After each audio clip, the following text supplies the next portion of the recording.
Anak ni Dante Rivero sinisi si Coco Martin sa pagpanaw ng kanyang ama.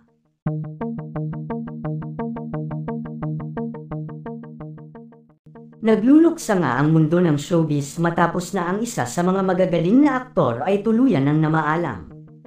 Tuluyan nang namaalam ang aktor na si Dante Rivero sa edad na 78 years old, matapos na mapabalita ang umano ay nangyari dito sa mismong taping ng Batang Quiapo. Si Dante Rivero ay isa sa mga magagaling na aktor na kabilang sa cast ng Batang Quiapo. Ginagampanan nito ang role bilang si Gustavo Herrero. Sa kasamaang palad nga ay hindi na nga nito matatapos pa ang kanyang role na ito matapos ng tuluyang bawian ito ng buhay.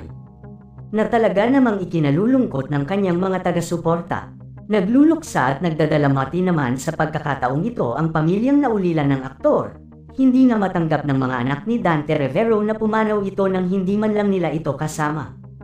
Tanging si Coco Martin nga lang daw ang siyang nasa tabi nito bago ito bawian ng buhay.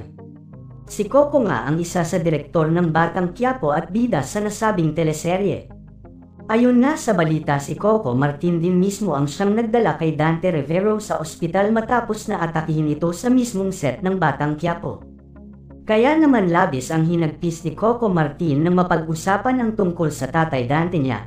Sobra umanong sipag ni Dante Rivero at wala umanong masasabi dito pagdating sa kanyang pagtatrabaho. Masayahin at mabait na katrabaho kung ilarawan ni Coco si Dante Rivero. Hindi nga daw akalain ni Coco ang mga nangyari nito lamang nakaraang araw sa set, ito na pala ang huli umano nilang pagsasama.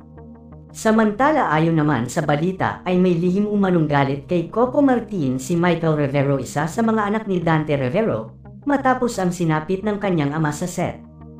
Ayon sa balita, tila naniniwala si Michael Rivero na may kapabayaang nangyari kaya ganito ang sinapit ng kanyang amang si Dante Rivero. Isa din si Michael Rivero sa mga naging cast ng Batang Quiapo sa unang yugto ng nasabing hit teleserye. Maging sa ang probinsyano ay naging katrabaho din ito ang batikang aktor na si Coco Martin. Ayon pa sa balita, iginigiit nga daw ng anak ni Dante ang kapabayaang nangyaring ito sa kanyang ama. Ayon pa kay Michael Rivero, hindi umano ito mangyayari sa kanyang ama kung wala ito sa taping ng Batang Quiapo.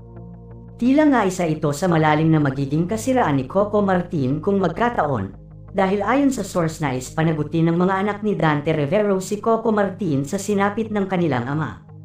Samantala ayon naman sa balita ay humihingi nga ng tawad si Coco sa pamilya ni Dante Rivero dahil sa nangyari dito sa set ng Batang Quiapo.